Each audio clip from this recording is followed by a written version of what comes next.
He was in the middle of a routine patrol when he suddenly stopped, frozen by a faint and panicked cry echoing through an abandoned factory complex.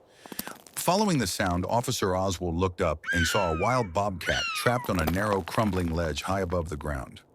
With no way forward and no path back, the exhausted animal trembled in fear, just one slip away from falling at any moment.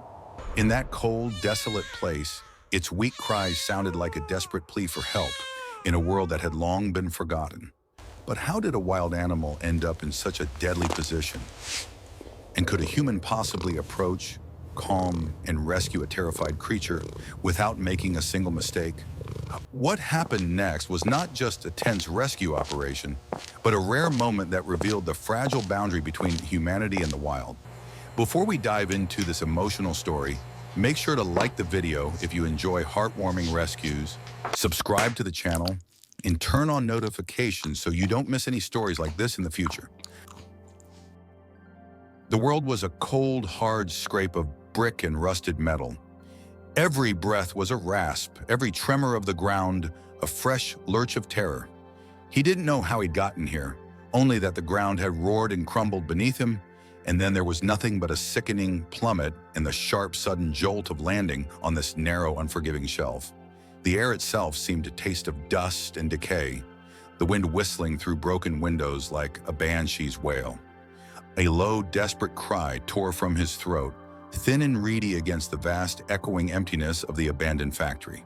He was small, so small, and the world had suddenly become too big, too cruel.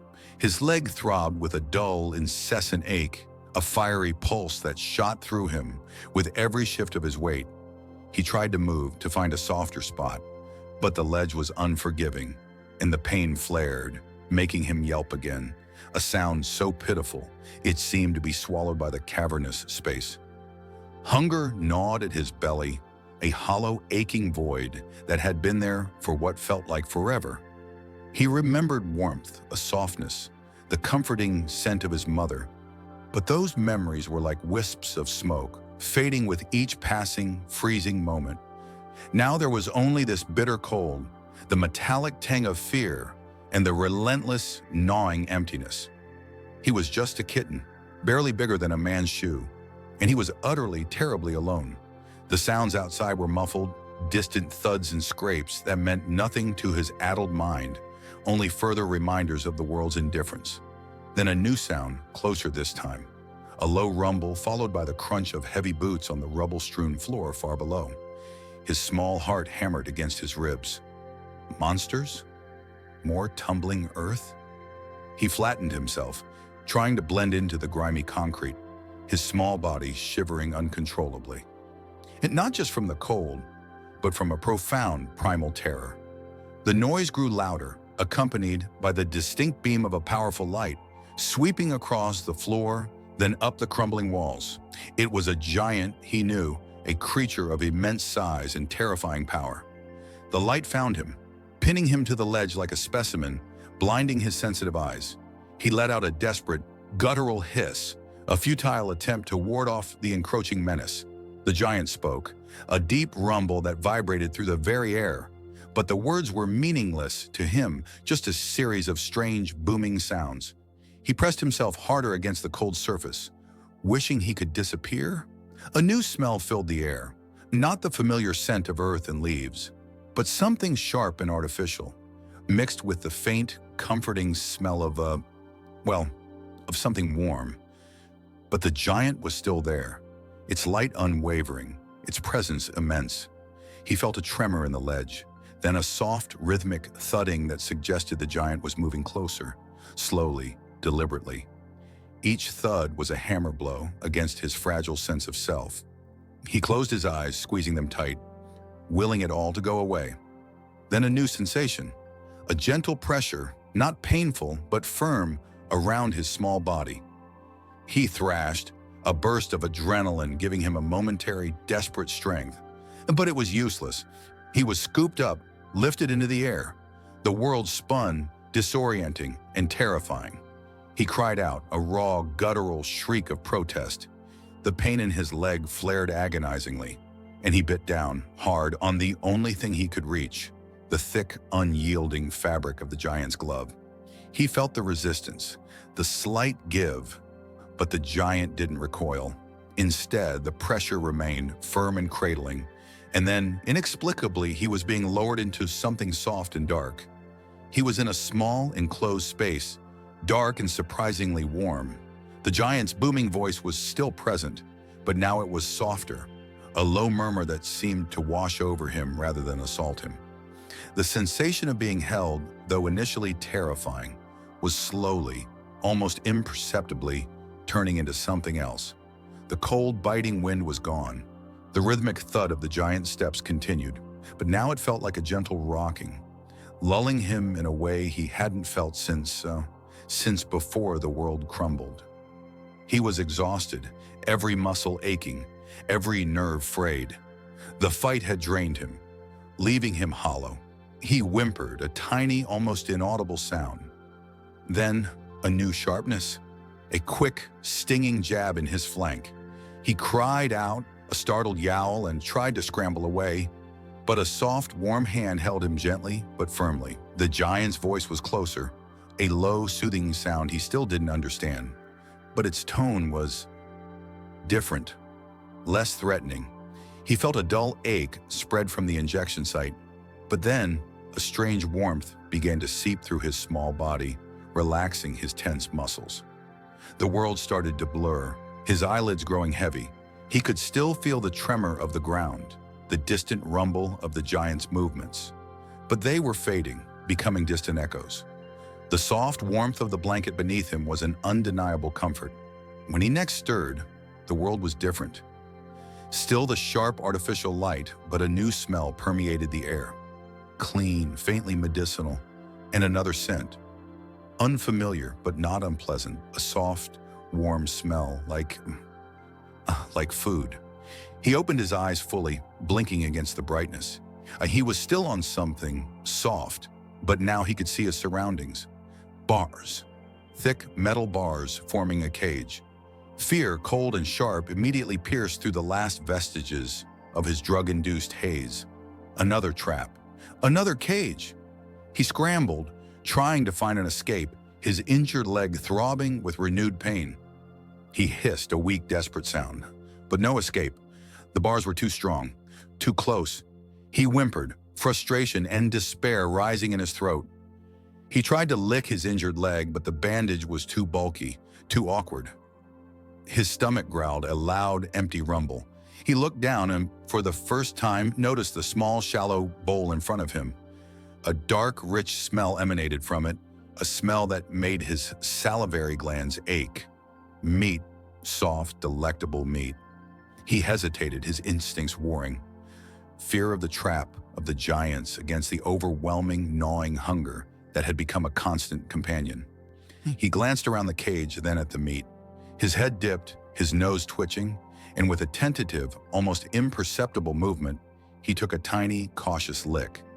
The taste was rich, savory, heavenly. He ate slowly at first, then with increasing urgency, the fear momentarily forgotten in the sheer, blissful relief of sustenance. The water was cool and clean, washing away the gritty taste of dust and thirst. He was still in a cage, but the food, the water, the strange, calming warmth.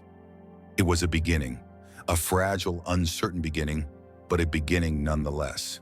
The city air, usually a dull drone of traffic and distant sirens, felt different tonight. Officer Oswald, a man built from the grit and grime of a life lived on the edge, found himself pulled by a sound that stirred a forgotten ache deep in his chest. A faint, reedy cry, almost swallowed by the wind whipping between the skeletal remains of the old factory district. He'd heard worse, much worse, in Kandahar and Fallujah. Screams that had long since burrowed into the soft tissue of his memory, sharp-edged and relentless. This sound, however, was different. It carried no human despair, but a raw, untamed terror that pricked at the old scars he carried, the ones that whispered of unsavable moments. He was on routine patrol, the familiar hum of the cruiser a balm against the quiet hum of his own thoughts. At first, he dismissed the cries as just another urban phantom, a loose shutter, a snagged plastic bag mimicking a groan in the wind. But as he rounded the crumbling brick edifice of the old Monarch textile mill, the sound solidified, piercing through the rhythmic creak of rusted metal and the lonely whistle of the breeze. It was a high-pitched keening, desperate and fragile, echoing off the broken windows. A growing unease settled in his gut, a cold dread that felt too familiar. He remembered the pleas of his comrades, the ones he couldn't reach, the ones swallowed by the chaos. The cries intensified, weaving through the desolate landscape, pulling him in with an invisible, insistent tether. His heart, usually a steady drumbeat of resigned endurance, began to pick up pace, a frantic rhythm against his ribs. Fear. The world was a vast, cold maw of it. Bobcat knew only the biting wind, the dizzying drop beneath him, and the relentless ache in his stomach. The ledge was too narrow, the fall too far. Every tremor of the old factory structure sent a jolt of pure terror through his small frame. He was a hunter, a survivor, but this was different. He'd followed the scent of a rat, nimble and quick, into the crumbling shell of what humans called a factory, only to find himself marooned, the ground a terrifying distance away. The loud growls and rumbling tremors of the giant moving nearby were terrifying, the blinding lights like miniature suns burning his eyes. He squeezed his eyes shut, a pathetic, high-pitched wail escaping him. He was a creature of instinct, and every fiber of his being screamed danger. The air was thick with a strange, metallic smell of humans and the lingering ghost of machine oil. He huddled tighter, pressing himself against the cold, rough wall, wishing he could simply disappear. The pain in his leg, a dull throb from a misstep on a treacherous girder, pulsed with every beat of his frantic heart. The cries, now undeniably close, stirred a deep-seated anger in Oswald. Anger at the world's indifference, at the helpless suffering he'd witnessed too many times. He wasn't going to let this one go, not again. The memory of a young soldier trapped beneath fallen rubble, his hand reaching out, played on a loop. This wasn't a soldier, no. This was something small, something wild, but the desperation in its voice was universal. He clambered out of his cruiser, leaving the door ajar, the flashing blue and red lights painting the decaying factory in a macabre dance. He pulled a heavy-duty net from the trunk, a standard issue for animal control calls, though usually for dogs. His hands, calloused and strong, worked with a practiced efficiency, his mind a whirlwind of old ghosts and new resolve. The giant moved, a towering shape backlit by the pulsing, angry lights below. It held a dark, gaping maw. A net, Bobcat realized with a fresh surge of panic. It wasn't just the fall, it was the capture, the fear of being contained, of losing the wild freedom that was his birthright. His ancestors had roamed these lands for generations, avoiding humans, masters of their own destiny. Now he was at the mercy of one. He pressed himself flatter against the cold stone, a futile attempt at invisibility, but his pathetic cries continued to escape him, involuntary declarations of his terror. He felt a sharp jab of pain in his foreleg as he tried to shift, the muscles protesting. He hissed, a small, raw sound, as the giant slowly, inexorably began to lower the net. Then a sudden, jarring jolt. The dark maw engulfed him. He thrashed, claws extended, teeth bared, but the net held firm, soft, yet unyielding. He was pulled carefully, gently, but the sensation of falling, even into the net, was overwhelming. Then he was on solid ground, the concrete vibrating with the hum of the giant's vehicle. A sudden sting, sharp and quick, on his flank. He cried out, a protest more than a plea. A moment later, a profound drowsiness began to spread through him, a strange warmth that dulled the edges of his fear. The world blurred. When he opened his eyes again, the angry lights were gone. He was in a smaller, confined space, soft and warm. A blanket. The material was alien, yet strangely comforting, cradling his trembling body. A giant's face, less menacing now without the harsh lights, peered in. It offered water. Cool, clean water. A taste he hadn't known for days, washing away the grit of thirst. The fear was still there, a low thrum beneath his skin, But a new sensation, a small, tentative flicker, began to join it. Comfort. The drowsiness deepened, pulling him down into a soft oblivion. The throbbing in his leg eased, replaced by a dull ache that was somehow less terrifying. He dreamt of chasing mice in tall grass, of the freedom of the forest floor, a world away from ledges and flashing lights.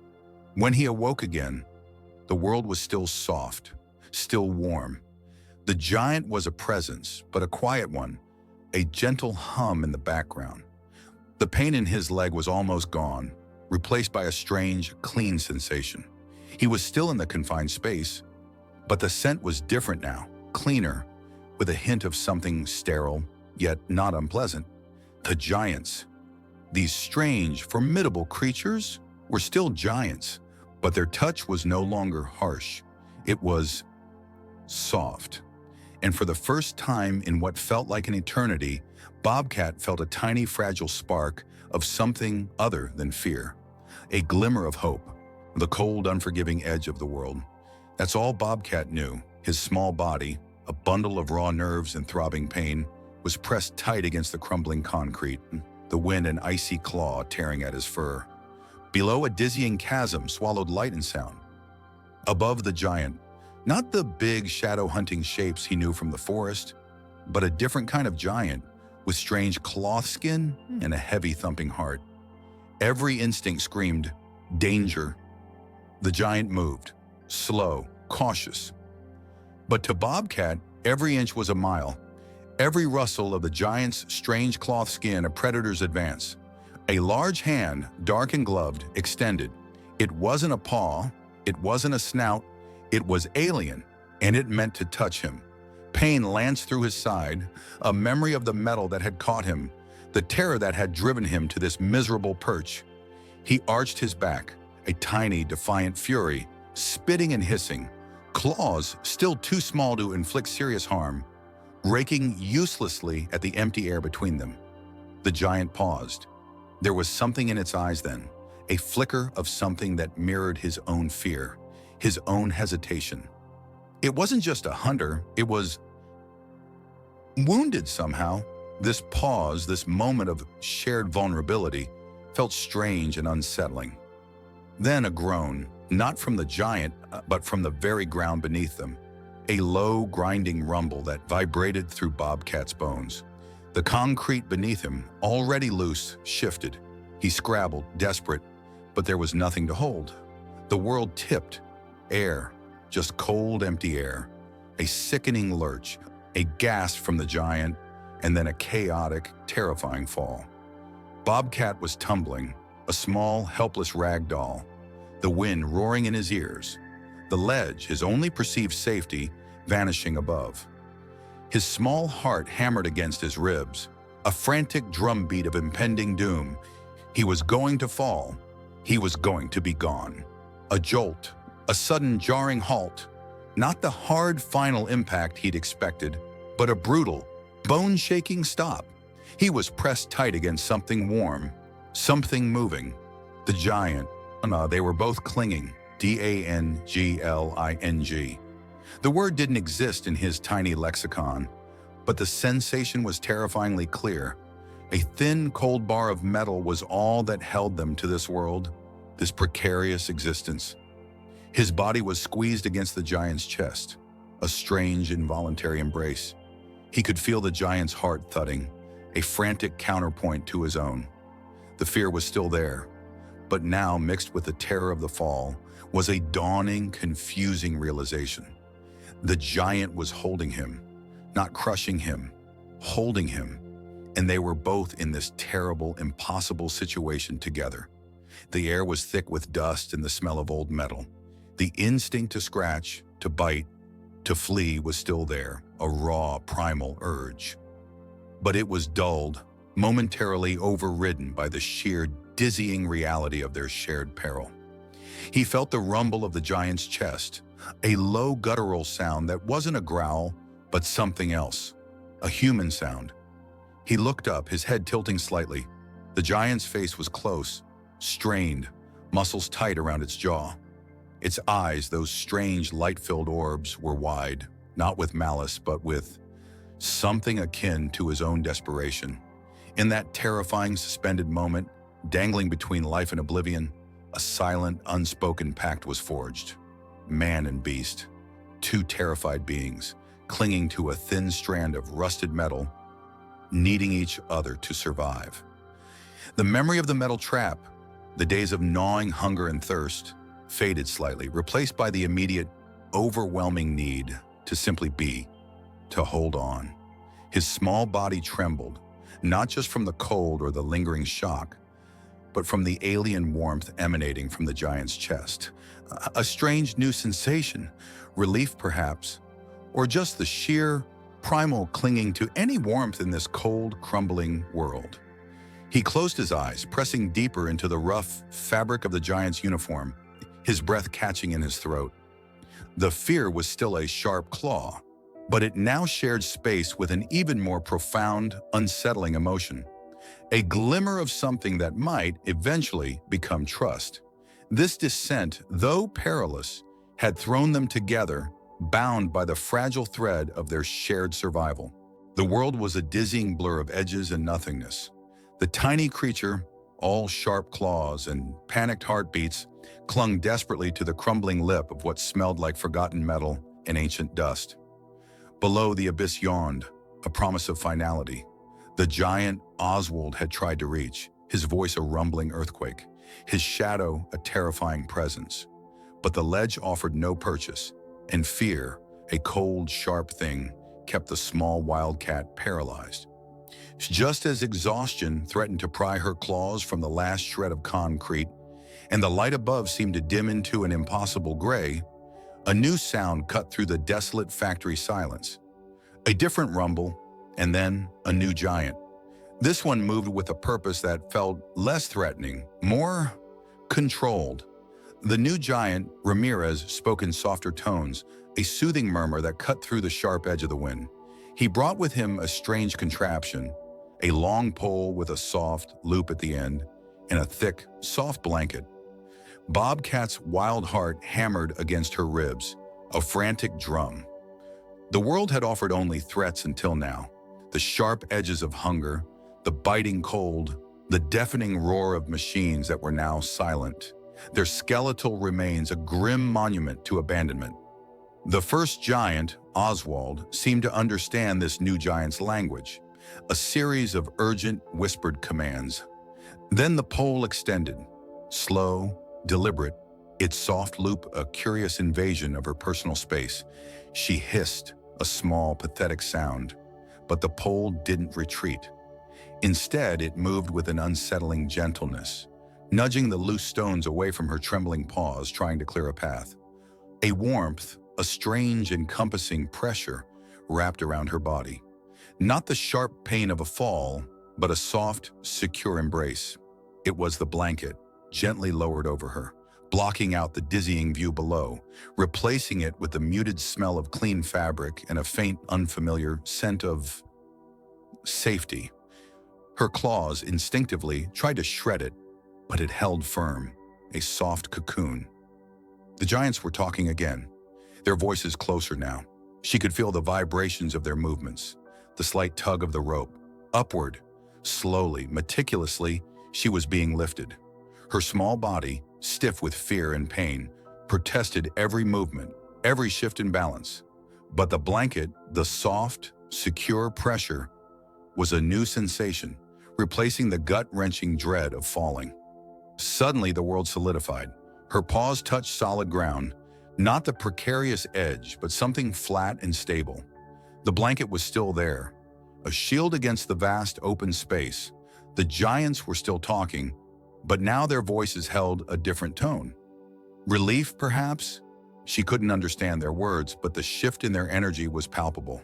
Then a new sensation, a sharp, fleeting sting in her flank, followed by a strange, warm wave of drowsiness. Her muscles, tense for what felt like an eternity, began to loosen. Her eyelids grew heavy. The confusion was still there, but the raw terror was slowly being replaced by a curious lethargy, a strange peace she hadn't known in weeks, maybe months. She woke to new sensations. The soft rumble of an engine, a gentle rocking motion. The air smelled different now, no longer the metallic tang of the factory, but something clean, sterile, and faintly sweet. The blanket was still around her, soft and warm. Her body, though still a little stiff, didn't ache with the familiar, grinding pain of hunger or exposure. A soft murmur from one of the giants nearby, and then a new scent, something savory, meaty. Her instincts, dulled by sedation, flickered alive. Food. She opened her eyes. The giants were still there, but now they moved with an almost ethereal slowness, their movements deliberate, their eyes surprisingly gentle. One of them, the new giant, Ramirez, offered a small bowl brimming with water, then a morsel of something irresistible. The first taste of clean water after days of thirst was a revelation, a cool, flowing comfort. The food, though offered by a giant, was pure, unadulterated relief, a promise of sustenance in a world that had, for too long, promised only scarcity. The fear hadn't entirely vanished, but a new, tentative feeling was beginning to bloom in its place. A flicker of trust, a fragile, nascent hope. The world was a dizzying kaleidoscope of motion and noise. The last thing Bobcat remembered was a sharp, metallic tang of fear and the rough hands that had pulled him from the cold, crumbling ledge. Now he was in a box, a strange, confined space that swayed and rumbled, pressing against his injured leg with every bump. The pain, a dull throb that had been a constant companion, now flared with each jolt, a searing reminder of the precipice and the fall. The smell of human and overwhelming presence filled the air, mingled with the faint, unsettling scent of disinfectant. He pressed himself into the corner, a small, trembling ball of fur and terror, his instincts screaming danger. He was a wild creature, and this unnatural enclosure, this roaring metal beast, was an affront to his very being. Then came the jolt, a final, jarring stop. The box lifted, tilted, and then a blinding flash of light as the door was unlatched. A giant shadow loomed, reaching. Bobcat hissed, a guttural sound torn from his raw throat, and swiped blindly. He was scooped up, a violent invasion of his personal space, and for a terrifying moment, he was suspended in the air, vulnerable. His injured legs screamed in protest, a fiery lance shooting through his small body. He thrashed, desperate to escape, to find the safety of shadows and solitude. But the grip was firm, surprisingly gentle despite its strength. He was placed on a cold, metallic surface, and the scent of human grew stronger, accompanied by new, unfamiliar smells. Clean, sharp, yet somehow less threatening than the exhaust fumes and stale concrete of his recent past. A softer giant, a female, leaned over him. Her voice was low, a rumbling sound that seemed to try and soothe, but his instincts were overridden by a primal fear. He flattened himself against the cold metal, trembling, his ears pressed back. He watched her every move, every shift of her hands, every flicker of her eyes. She moved slowly, deliberately, a small round object held in her hand. A sudden, sharp prick, a fleeting sting, and then a warm, heavy sensation began to spread through his veins, dulling the edges of his terror, softening the sharp points of pain. The world began to blur, to recede, and the overwhelming fear gave way to a profound exhaustion. He fought against the encroaching sleep, but it was a losing battle. The darkness welcomed him. He awoke to a different kind of darkness, not the oppressive blackness of the factory or the confined box, but a soft, warm gloom. The pain in his leg was still there, a dull ache, but it was no longer fire. He felt different, lighter perhaps. He tried to move, but his leg was constrained, wrapped in something soft and unfamiliar. Panic began to rise, but then a soothing warmth enveloped him. A thick blanket that smelled faintly of clean linen and something else, something comforting. He was in a smaller, soft-sided box now, not the metal cage. This one was lined with more of the soft blankets, and he could feel the gentle vibration of a low hum nearby.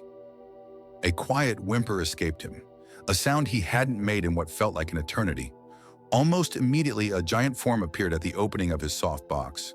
It was the soft-voiced female, the one who had gently touched his leg. She spoke again, a quiet murmur, and then slowly a small dish was pushed towards him. Inside there was water, clean, clear water. He hadn't realized how parched he was until the scent reached him. His tongue, dry and rough, lapped tentatively. The water was cool, refreshing, a balm to his aching throat. It was the first time in days, maybe weeks, that he had tasted anything other than dust and the metallic tang of fear. He drank deeply, his body absorbing the life-giving liquid, a small spark of relief igniting within him. Later, another dish appeared, this one with something that smelled of meat.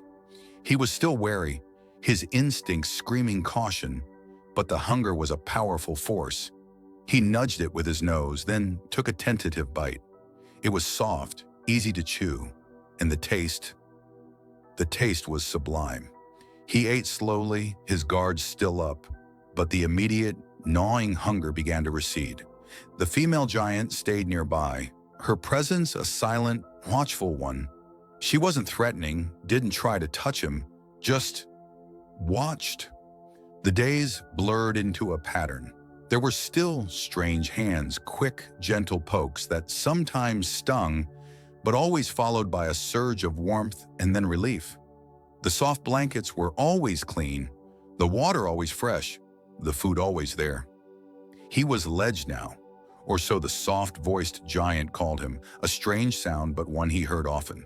His legs still hurt, but less and less with each passing day. He could move it now, a little. The fear was still a constant companion, a coiled spring in his belly, but it was no longer overwhelming. He started to notice the sounds outside his soft box, the gentle rustling of leaves, the distant chirping of birds, the soft murmur of human voices. This place, this serenity sanctuary, was unlike anything he had known. It was a haven, a place where the fear slowly, almost imperceptibly, began to give way to a flicker of something else, a fragile, nascent trust. The world had shifted. The hard, cold ledge was gone, replaced by something softer, yet still confining. Fear, a constant companion for as long as his wild heart could remember, still thrummed beneath his ribs, but now it was layered with a bewildering sensation. Stillness. The giant who had smelled of metal and something sharp, a human who had moved with a strange, hesitant grace, was gone. Yet the memory of that strong, careful touch, the surprising softness of the blanket that had enveloped him, lingered like a phantom scent. This new enclosure, with its high walls and the persistent artificial glow, was alien. He paced, a tight coil of muscle and anxiety, his wild instincts screaming for escape, for the familiar rough embrace of the woods. But escape was impossible. There was no tree to climb, no thicket to hide in, just walls, a small enclosed space, and the persistent, quiet hum of a new, unsettling reality. Oswald couldn't shake the image of Ledge. The bobcat, with its piercing, untamed gaze, had burrowed deep into a corner of his mind, a raw, aching spot that echoed his own wounds. His rare off-duty hours, once spent in quiet solitude or the occasional forced camaraderie of the precinct bar, now found him driving the familiar route to the wildlife sanctuary. He wasn't there to help, not officially. He was there to sit, to watch, to heal, he realized, almost by accident. He'd found a quiet bench, tucked away from the main thoroughfare of the sanctuary, where he could observe Ledge's enclosure without being seen, or, more accurately, without Ledge feeling observed. He spoke, mostly to himself at first, soft murmurs that barely stirred the air. "Hey, buddy," he'd whisper, the words feeling foreign and clumsy on his tongue. "You still mad at me?" He'd watch Ledge pace, a silent, agile shadow against the sun, dappled straw. The bobcat was a tangle of raw nerves and primal fear, a mirror to a part of Oswald he rarely acknowledged. The memory of the factory Ledge, the wind whipping around them, the sheer terror in Ledge's eyes. It replayed in his mind like a silent film. He'd felt a connection even then, a pull he couldn't articulate, to this wild, broken creature. Days bled into weeks. Ledger the Bobcat, now named by the sanctuary staff, remained elusive, a phantom of fur and muscle. He would appear suddenly, a flash of tawny and black, only to vanish into the shadows of the enclosure.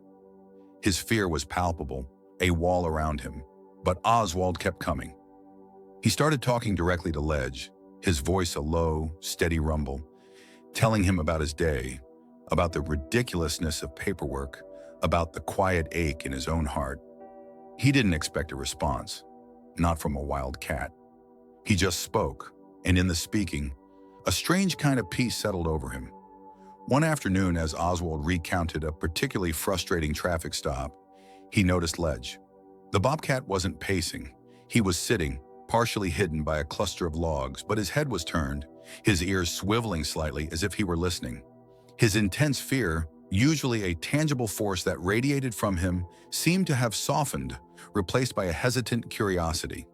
It was a subtle shift, almost imperceptible, but to Oswald it was a seismic event. The food appeared as if by magic, placed carefully, always the same distance, by the giants. At first, he would only eat when they were gone, darting out from his hiding spot, snatching the offering and retreating again. The meat was soft, rich, unlike the tough, sinewy prey he used to hunt. It filled an emptiness he hadn't realized was so profound, soothing the gnawing ache in his belly. The water was always clean, always fresh, glistening in a ceramic bowl. No more lapping at muddy puddles or dew-covered leaves. It was a bewildering bounty, a generosity he couldn't comprehend. Then came the gentle voices, not the loud booming sounds of the giants during the rescue, but soft, melodic tones, always from the same giant. Oswald, the name meant nothing, but the sound, the cadence, began to register. He would watch the giant, a large, still shape, outside his wire barrier. The giant never tried to come closer, never made sudden movements, just sat and talked. It was a strange ritual, one he slowly started to anticipate. The words were meaningless, but the sound, the presence, was not. It was a steady anchor in a world that had become utterly unpredictable. The fear was still there, a low hum, but it was no longer a frantic roar. One day he found a new object in his enclosure, a thick gnarled branch. It smelled of earth and bark, a familiar scent from his past life. He sniffed it cautiously, then rubbed his cheek against it, marking it with his own scent. It was a small concession, a tiny piece of the wild brought into this strange human-made space. It wasn't freedom, but it was a comfort, a whisper of the world he had lost. Oswald found himself smiling more often, not the forced professional smile he used in public, but a genuine, easy curve of his lips. The quiet moments with Ledge were a form of therapy he hadn't known he needed. He talked to the Bobcat, sometimes about his late wife, about the grief that still clung to him like a shroud, about the loneliness that had become a constant companion. He didn't expect Ledge to understand, of course, but speaking these truths aloud into the receptive silence of the enclosure felt like lifting a heavy burden. He was sharing his vulnerability with a creature equally vulnerable, and in that shared space, a subtle healing began. Ledge, the wildcat, would watch him now, sometimes for long stretches. Not with the frantic, wide-eyed terror of before, but with a deep, piercing gaze that seemed to see into Oswald's very soul. There were still moments of hostility, a low growl, a flash of teeth, but they were fewer and further between. He was starting to associate the giant's presence not with threat, but with the subtle warmth of the afternoon sun, the comforting scent of fresh food, the low rhythmic murmur of a voice that seemed to ask for nothing but offered everything. The hard shell of his fear was cracking, slowly, almost imperceptibly, revealing a hesitant tendril of trust. It was a fragile thing, this trust, easily shattered, but it was there, a silent, powerful acknowledgement between two souls, both wounded, both seeking a path toward peace. The metallic tang of the air still clung to Ledge, even in the soft hay of the recovery pen. The ache in his paw was a dull thrum now, a constant reminder of the sharp, burning pain that had ripped through him on the cold metal. He remembered the giant hands, terrifying at first, pinning him down as the sharp prick, then a wave of strange warmth, a heavy sleep.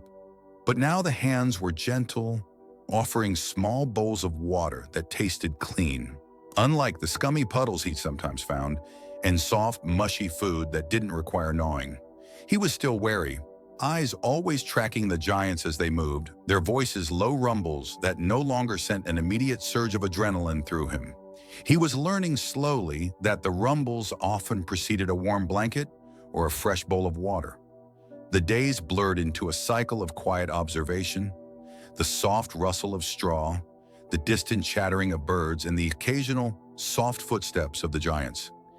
His injured paw, once a throbbing agony, was now just stiff, and the warmth he felt when they gently massaged it was starting to feel good.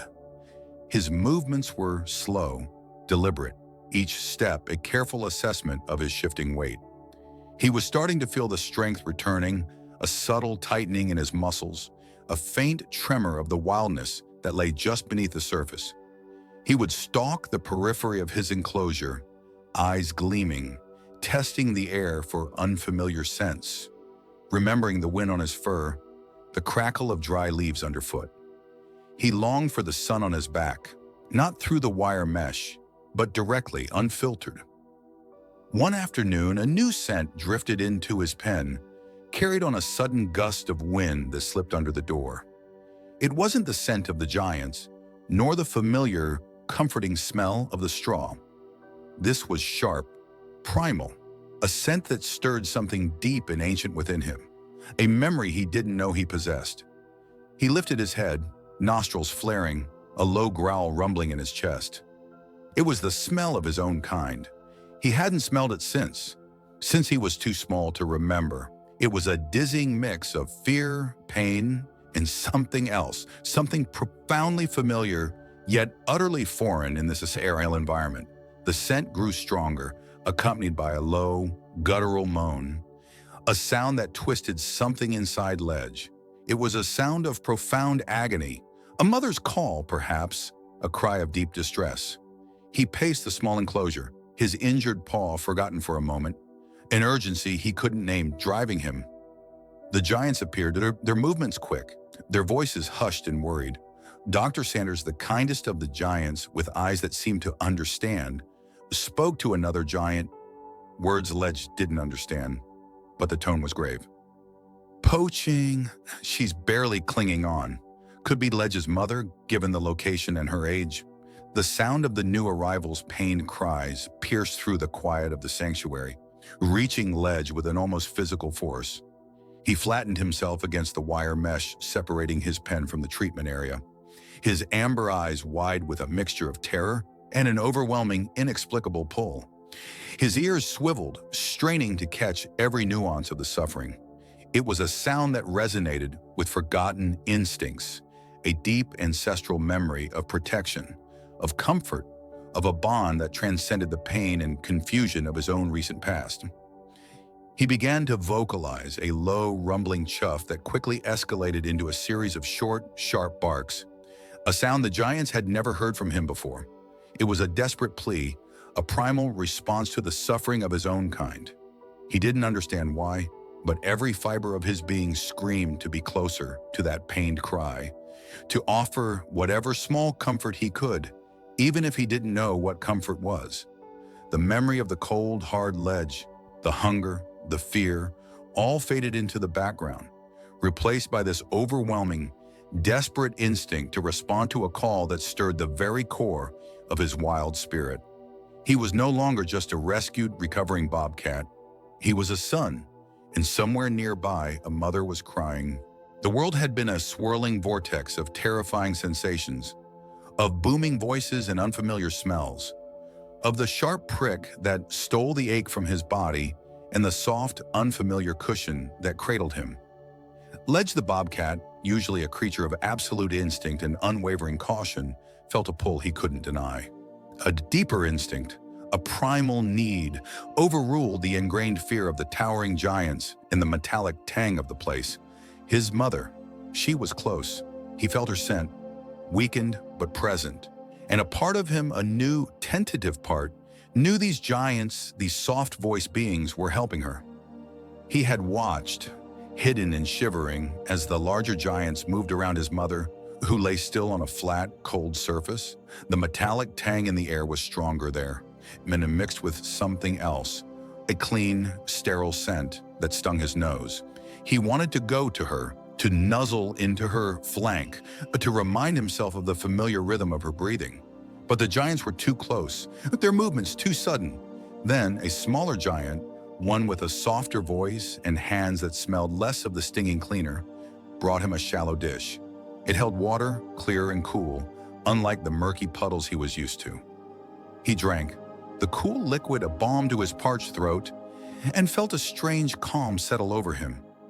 The thirst had been a constant companion in the days on the ledge. A burning ache he'd almost forgotten could be extinguished. His mother's whimpers were fainter now, replaced by soft murmurs from the giants. He saw them gently touch her matted fur, heard the same soothing voices they had used with him. A strange stirring began within Ledge the bobcat. It wasn't courage, not yet. It was something closer to a profound yearning, a desire to be near the only other bobcat he'd ever known, the one whose heartbeat was a familiar comfort. He crept out from behind his hiding place, a large, cold metal box, and moved with a halting gait towards the source of his mother's scent. Every muscle tensed, ready to bolt, but the giants didn't seem to notice him, or if they did, they made no sudden moves. A new giant arrived, one he recognized from the terrifying ascent on the steel giant. Oswald.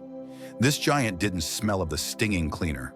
He smelled of outdoors, of rain and damp earth, a scent that, while not entirely comforting, was less threatening than the others. Oswald sat quietly, his movements slow and deliberate, watching Ledge of the bobcat with an intensity that made Ledge's fur prickle, but there was no threat in those eyes, only a quiet understanding. Ledge felt his own heart, which had been a drum against his ribs for days, begin to slow. He watched as the small giant, the one with the soft voice, changed the bandage on his mother's leg. The air around her shifted, smelling less of pain, more of healing. The metallic sting of the needle had been brief, a momentary surprise that had led to the wonderful, heavy warmth that had enveloped him. Now, as he watched his mother stir, a low rumble vibrating in her throat, a new sensation settled over Ledge the bobcat. It was trust, a profound, almost shocking trust. These giants had taken away the pain, had given him comfort, and now they were doing the same for his mother.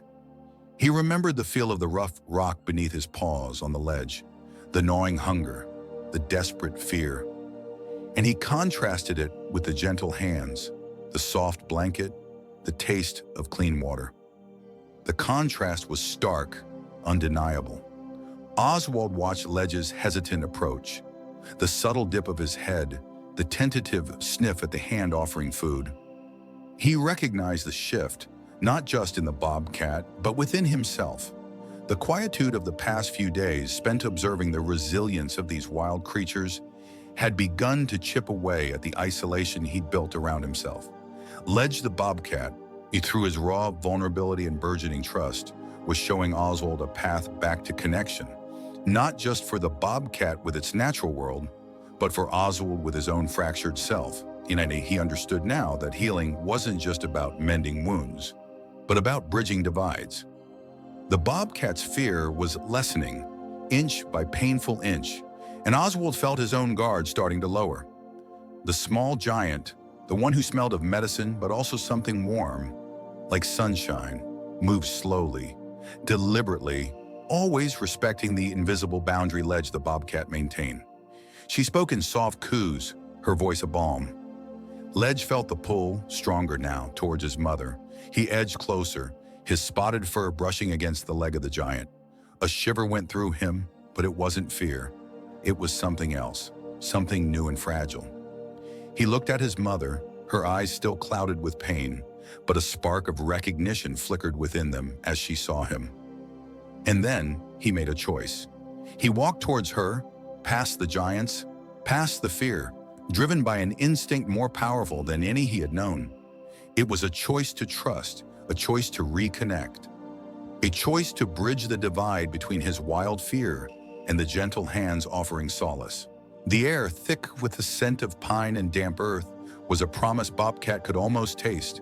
His muscles, no longer stiff and aching from weeks of recovery, twitched with an unfamiliar energy.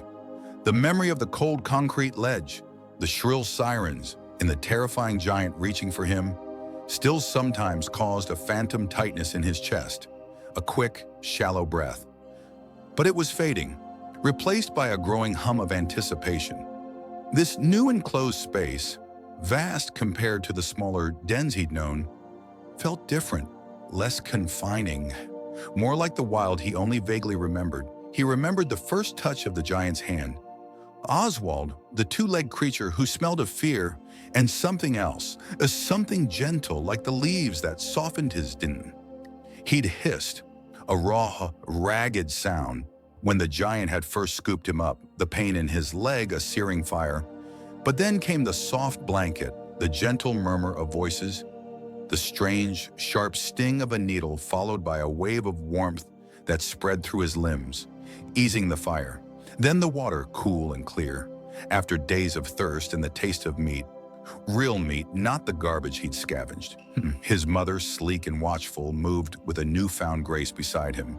Her once matted fur, caked with dirt and old blood, now gleamed, and her ribs, once sharply defined against her skin, were now rounded and full. She'd been as terrified as he was, perhaps more so, when the giants had first descended. But even she, with her deep-seated wariness, had begun to accept the presence of Dr. Sanders, the female giant who moved with quiet purpose, and Oswald, who always brought the best food. Their days now were a carefully orchestrated return to what they had lost. The humans called it rewilding, a word that meant nothing to Bobcat, but the actions spoke for themselves.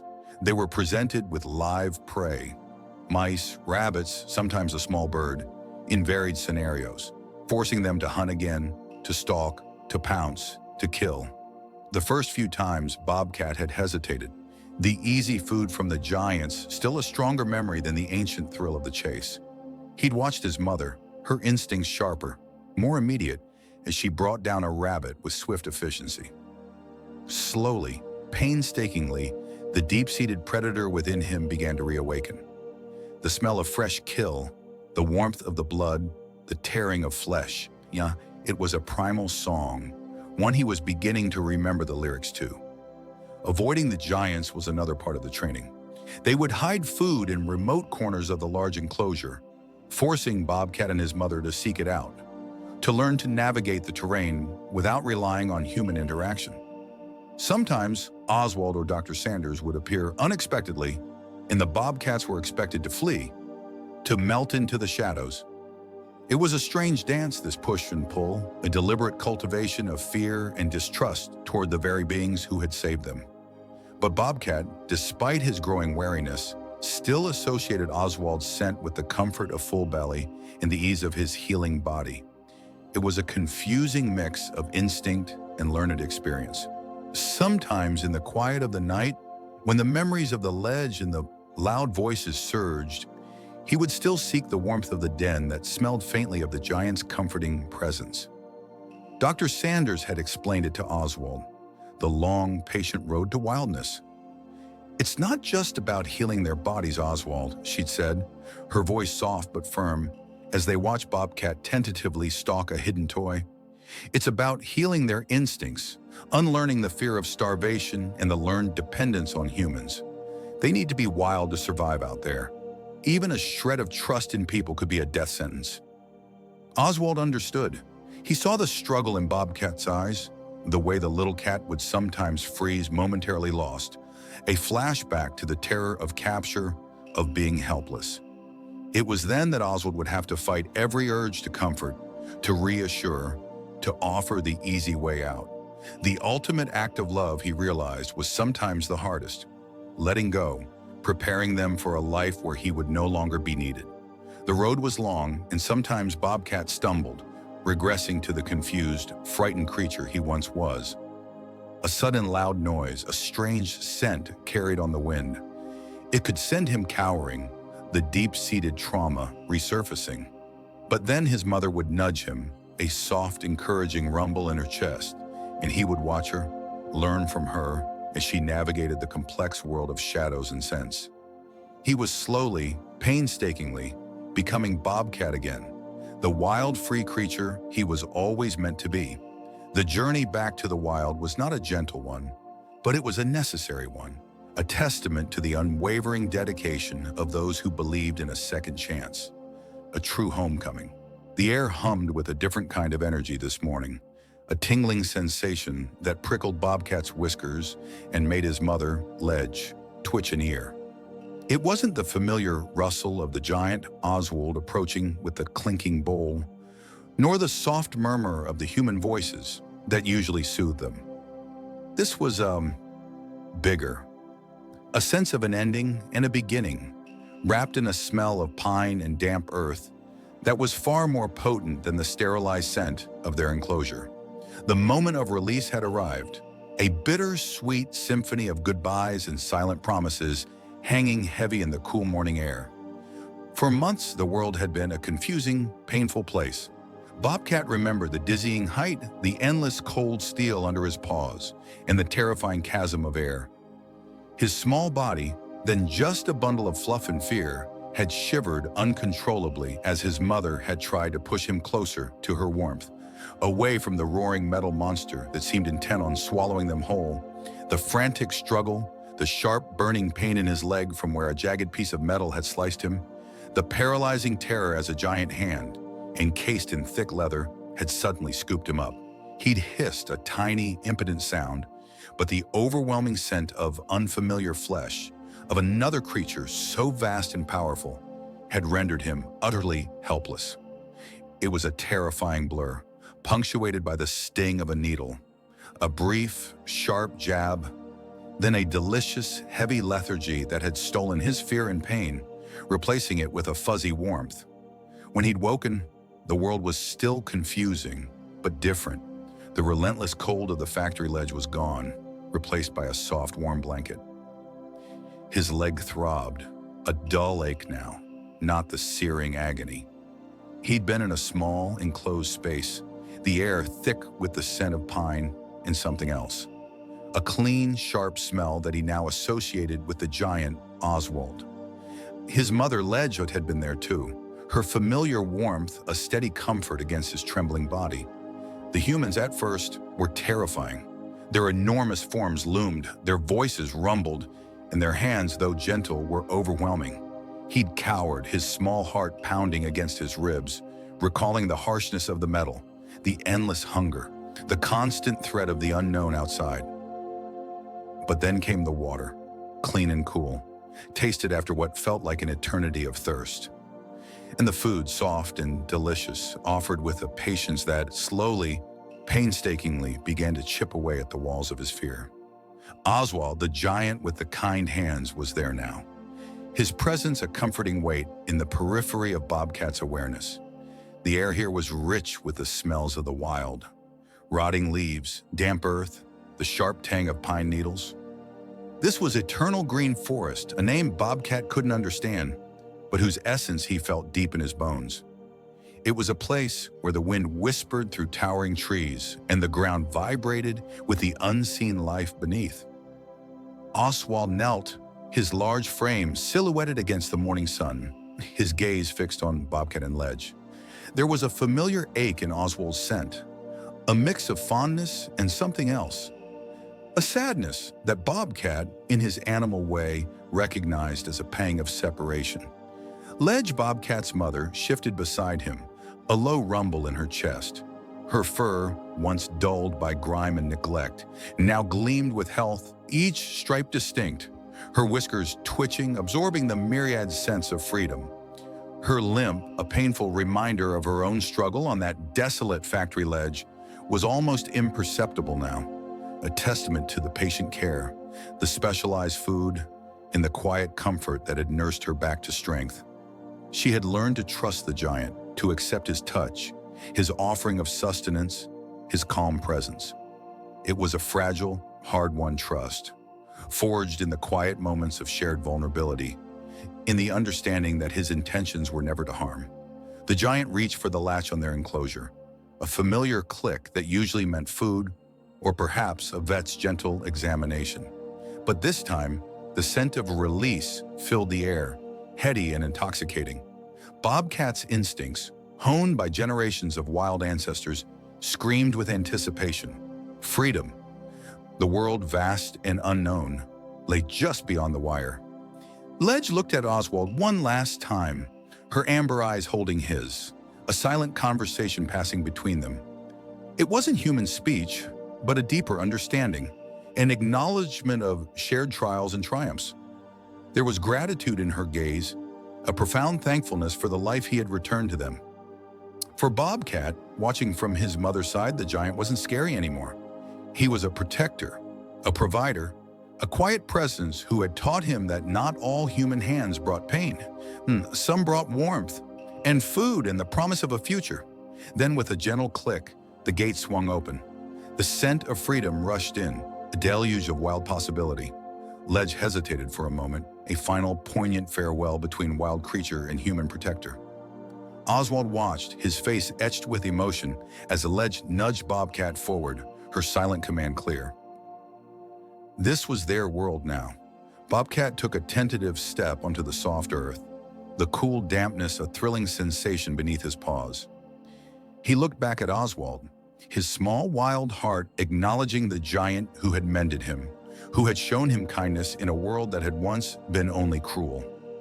The moment was deeply moving, a culmination of months of effort, a profound bond forged between species, now gently untethered.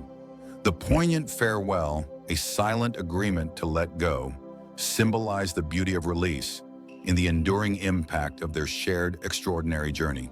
The moment Ledge the Bobcat and his mother vanished into the wild, a profound quiet settled over Oswald, deeper and more resonant than any he'd ever known. He stood by the now empty gate, the metal still cool beneath his fingers, watching the lush foliage sway where they had disappeared. There was no fanfare, no dramatic farewell, just the silent absorption of two wild spirits back into their rightful home. A wave of peace, vast and unexpected, washed over him, leaving behind the lingering anxieties and the gnawing doubts that had been his constant companions for so long.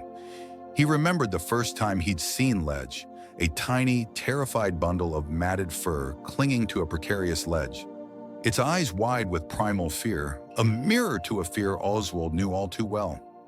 The memory brought a faint smile to his lips, a bittersweet echo of that perilous rescue. Ledge's journey from the brink of disaster to this triumphant return had, in an unforeseen way, mapped Oswald's own healing. The Bobcat, initially a symbol of distress, had become a catalyst for his own spiritual rehabilitation. It wasn't just Ledge who had been mended. Oswald's own fractured spirit had slowly, painstakingly knitted itself back together. He could still feel the faint tremor in his hands from those early days, the careful way he'd offered water to a cowering Ledge, the cautious optimism as the Bobcat had tentatively lapped it up. It had been a slow, arduous process, built on minute gestures of trust, on quiet moments of shared space. Ledge had taught him patience, resilience, and the power of silent understanding. The Bobcat's initial confusion and fear, its struggle to comprehend the towering humans who moved around it, had been palpable. Oswald had seen it in the flattened ears, the quick, darting glances, the instinctive desire to flee even when safe. He remembered the small, sharp sting of the sedative needle, not his own experience, but an imagined empathy for Ledge. The Bobcat had flinched, a primal jolt of protest, before the warmth had spread through its small body, replacing pain with a strange, heavy peace. And then came the soft blankets, the unfamiliar scent of clean linen, the gentle hands that moved with such deliberate slowness, the taste of clean water after days of thirst, the rich, nourishing scent of raw meat after the lean starvation on the ledge. Each sensation, each small comfort, had been a step away from the harshness of its past, a bridge built from fear to trust. For Ledge, the giant humans had slowly transformed from terrifying unknowns into sources of consistent, gentle care. They were providers, healers, protectors, and now Ledge was gone, truly free. Its reintroduction into the wild wasn't just the completion of its healing arc. It was the punctuation mark on Oswald's own internal narrative. Standing there, the quiet hum of the forest filling the space the Bobcats had occupied, Oswald realized his own purpose had shifted. The police force, a career that had defined him for decades, suddenly felt distant. The sirens, the paperwork, the relentless cycle of urban crises. It all seemed so far removed from the profound, visceral connection he had found in the quiet work of rehabilitation. He didn't need the badge to serve, to protect. His true calling, he understood with startling clarity, lay in this quieter, more fundamental act of stewardship. The natural world, with its raw beauty and its vulnerable inhabitants, needed him. Not as a law enforcement officer, but as a guardian, a healer, a bridge between the human world and the wild. The thought was liberating, a sudden shedding of a heavy skin. He would retire. He would dedicate his remaining years to this newfound purpose, to the rescue and rehabilitation of creatures like Ledge. The transformation was complete. A new beginning rising from the ashes of his past, as vital and undeniable as the wild heart that had once beaten so fearfully on a forgotten ledge. The world, once a dizzying blur of harsh metal and disorienting smells, had softened. Ledge, the young bobcat, remembered the biting wind and the impossible height of the factory wall, a memory that still sent a shiver through his small frame, even though the danger was long past. He recalled the overwhelming scent of humans, big, loud creatures whose shadows loomed like thunderclouds. One human, however, had been different.